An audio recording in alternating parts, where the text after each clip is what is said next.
क्या चाहता है। दादी ने कहा बेटा नरसी मेला देखने जाना है। नरसी ने साड़ी खींची कि चलो। दादी ने समझाया कि बेटा अभी तो 10 साढ़े 10 बजी है, सवेरे का वक्त है, शाम को मेला बहुत अच्छा होता है। पर बाल हट माना ही नहीं बालक। दादी ने भी उंगली पकड़ ली और कहा कि ले चल। दोनों दादी और पोता गए। भगवान शिव जी के पहले जल चढ़ाया, एक लोटा जल चढ़ाया भोले बाबा को। मंदिर के एक कोने में एक संत बैठे हुए थे, टेकी लगी हुई थी, हाथ में माला चल रही थी, आंखें बंद थी। दादी और पोता दोनों संत के पास गए। दादी ने दूर से प्रणाम किया महात्मा जी को। उस गूंगे बालक को, नरसिंह मेहता 5 वर्ष का गूंगा बालक, दादी ने इशारा किया। देखिए दादी का इशारा, पोता समझ गया कि दादी क्या कह रही है। संस्कार 5 वर्ष के गूंगे बालक में, उस 5 वर्ष के बालक ने महात्मा के चरणों में दंडवत प्रणाम किया। मैं बड़े बड़े शहरों में कथा करने के लिए जाता हूं मेरे भाई बहन। आजकल के इंग्लिश मीडियम वाले बच्चे, मैं किसी भाषा का विरोधी नहीं हूं, मैं सब भाषाओं का सम्मान करता हूं, लेकिन आजकल के उन बच्चों में हमारी जो भारतीय परंपरा है झुकने की, चरण वंदना करने की, वो थोड़ी सी कमी, उनको झिझक, उनको शर्म सी महसूस होती है पैर छूने में। लेकिन हमारी भारतीय परंपरा है, भगवान राघवेंद्र सरकार, बाबा तुलसी ने लिखा है कि प्रातः काल उठ के रघुनाथा, मात पिता गुरु नावही माथा। भगवान राघवेंद्र सरकार अपने गुरुजनों, अपने माता पिता के चरणों की वंदना करते हैं प्रातःकाल उठकर। और आजकल के युवा बच्चे, आजकल के बच्चे, उनको पैर छूने में शर्म महसूस होती, वो तो कार्टून में लगे हुए हैं। लेकिन हमारी भारतीय परंपरा, माता पिता को ये सीख देनी चाहिए। दादी ने उस गूंगे बालक को इशारा किया, नरसिंह मेहता ने दंडवत प्रणाम किया। जैसे ही महात्मा के चरणों को छुआ, मानो महात्मा जी को एक करंट सा लगा हुआ। महात्मा जी ने आंख खोली, देखा तो सामने एक छोटा सा बालक हाथ जोड़कर बैठा, मंद मंद मुस्कुरा रहा है। महात्मा जी ने भी उस दिव्य बालक को प्रणाम किया। मेरे भाई बहन, एक संत की गति को एक संत पहचान लेता है, एक भक्त की बात को एक भक्त पहचान लेता है। महात्मा जी ने भी उस दिव्य बालक को प्रणाम किया। पास में दादी बैठी थी, फिर दादी को प्रणाम किया। महात्मा जी ने पूछा, माई ये दिव्य बालक कौन है? दादी ने कहा, नरसी की। महात्मा जी ये आपका पोता है, यानी मेरा पोता है। अब महात्मा जी ने उसको देखा केवल और उसकी बड़ाई शुरू करी, उसका बखान किया उस बालक का। माई तेरे कुल में तो भागीरथ आया है। नरसी की दादी ने कहा कि महात्मा जी इसका नाम भागीरथ नहीं, इसका नाम नरसी है। कहा, अरे नाम कुछ भी हो, पर तेरे कुल में साक्षात भागीरथ पैदा हुआ है। वो भागीरथ जो ठाकुर जी के चरणों से गंगा लाया था, और तेरे कुल में ये भागीरथ आया है। भगवान की भक्ति रूपी गंगा से जन जन को तारेगा, जन जन को भगवान के भजन सुनाएगा। तेरे कुल में ये भागीरथ पैदा हुआ। जैसे ही ये शब्द कहे मेरे भाई बहन कि ये बालक भजन सुनाएगा लोगों को, दादी फूट फूट कर महात्मा के सामने रोने लगी। महात्मा जी ने कहा कि माई मैं तो तेरे पोते की बड़ाई कर रहा हूं, तू रो रही है। दादी ने कहा कि रो नहीं तो क्या करूं, आप तो कहते हो कि ये भजन सुनाएगा, क्या भजन सुनाएगा? ये कान तरस गए हैं, ये मेरे बुढ़ापे का सहारा है महात्मा जी। आप कहते हो कि ये भजन सुनाएगा, ये तो गूंगा पैदा हुआ है, ये क्या भजन गाएगा? लेकिन मेरे भाई बहन, जिसकी कृपा से गूंगा बोलने लगता है, अंधा देखने लगता है। भगवान हाटकेश्वर के दरबार में बैठे थे। महात्मा ने कहा कि माई हो नहीं सकता, कि तेरा ये बालक गूंगा हो। कमंडल से जल निकाला, जल का संधान किया और उस दिव्य बालक के ऊपर जल छीटा। जैसे ही जल छीटा, महात्मा ने कहा कि बोल बेटा, बोल बालक, राधे कृष्ण बोल। मेरे भाई बहन, नरसी के मुख से पहला शब्द निकला जीवन में, राधे कृष्ण राधे कृष्ण राधे कृष्ण। पहला शब्द फूटा भगवान हाटकेश्वर के दरबार में, राधे कृष्ण बोलने लगा। दादी तो आश्चर्यचकित, मेरा पोता बोल गया। महात्मा जी के चरणों में गिर पड़ी। महात्मा जी बड़ी कृपा करी आप। कहा माई, इसमें मेरी कोई कृपा नहीं, मुझे कुछ आता जाता नहीं। ये तो तुमने कभी इसको राधे कृष्ण बुलवाया नहीं, ये तो बोलना जानता है, तुमने कभी राधे कृष्ण बुलवाया नहीं। दादी ने कहा महात्मा जी, जो कुछ रूखी सूखी आज मेरे द्वार पे प्रसादी पाने जरूर पधारना। महात्मा ने कहा मैं जरूर आऊंगा माई। दोनों दादी और पोता चले गए। जब आए थे तब दोनों मुख इशारे से बातें करते हुए आए थे। जब ठाकुर दरबार से जा रहे हैं, भगवान हाटकेश्वर के दरबार से जा रहे हैं, तो खूब खिलखिलाते हुए जा रहे हैं। ये गुजरात के लेखकों की बात है। प्रसिद्ध पुस्तक परम वैष्णव संत नरसिंह मेहता नामक पुस्तक में, हमारे माहरे की पुस्तक में दरक जी महाराज ने लिखा है, नरसिंह के 3 जन्म की कथा बताई। पहले जन्म में राजा रानी, दूसरे जन्म में शेर।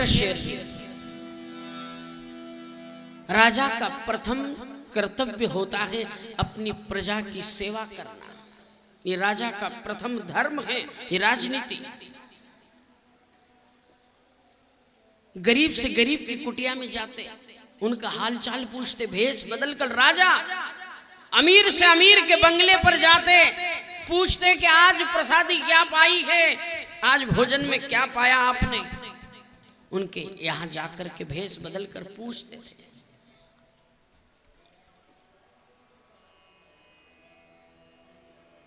ये राजा का धर्म है। उनका एक और महान नियम था, प्रातःकाल और सायंकाल महल की छत पर चले जाते और पक्षियों को दाना डालते।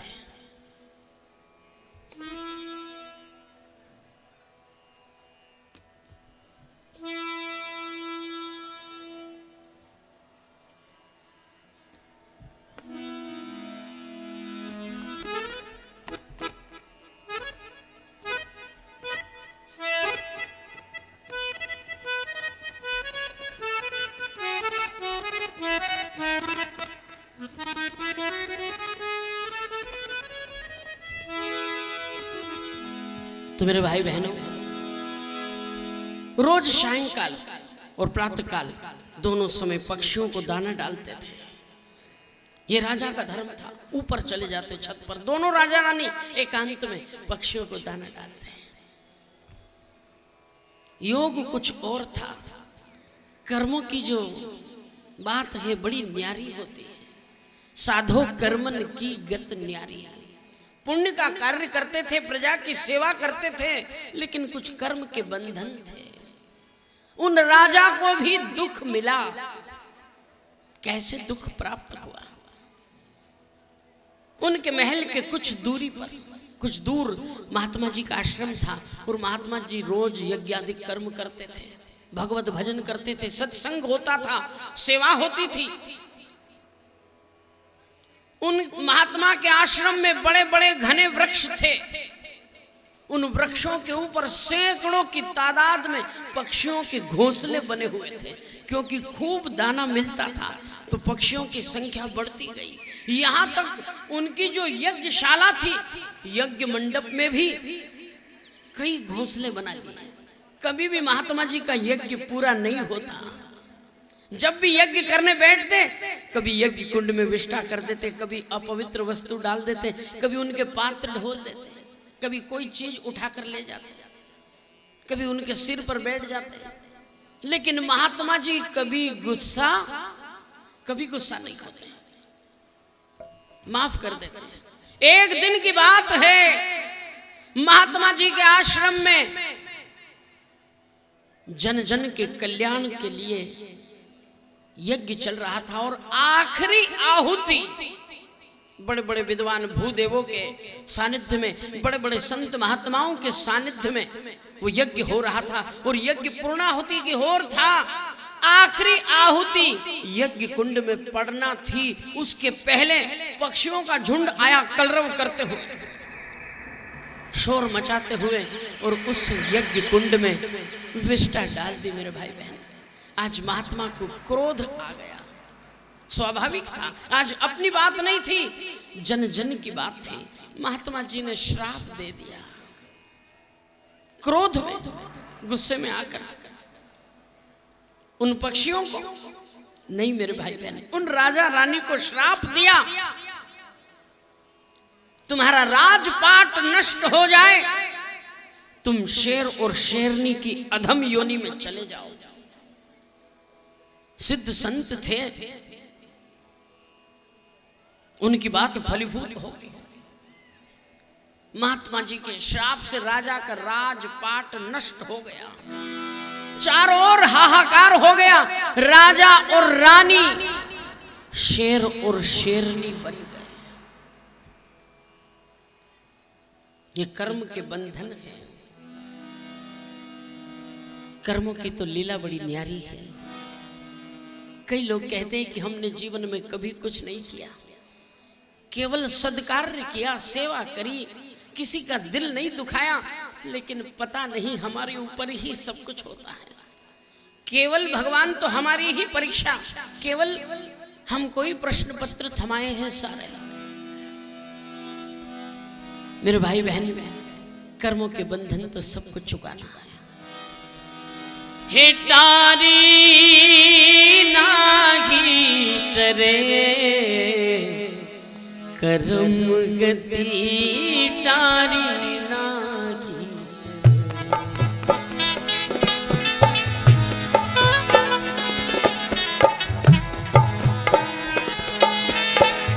तारी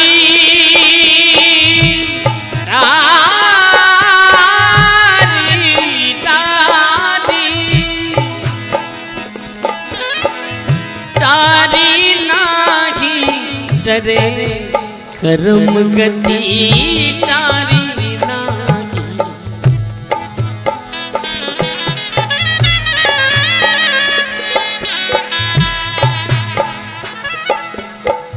मुनि वशिष्ठ से पंडित ज्ञानी शोधी के लगन धरे, हो मोरे रामा शोधी के लगन धरे।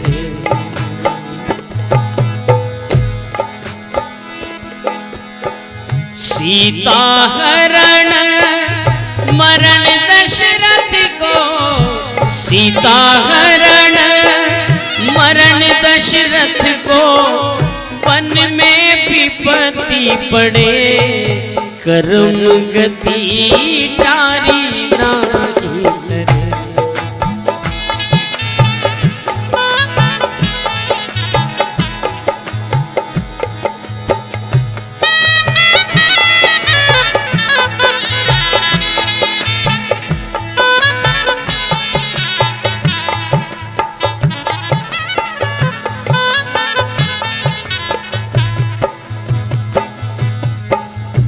त्रेता में एक रावण भयो राजा, सोने की लंका जले, ओ मोरे रामा सोने की लंका जले। 1,00,000 भूत 1,15,00,000 नाती, 1,00,000 भूत 1,15,00,000 नाती, तो लकड़ी को ना धरे कर्म गति तारी नागी।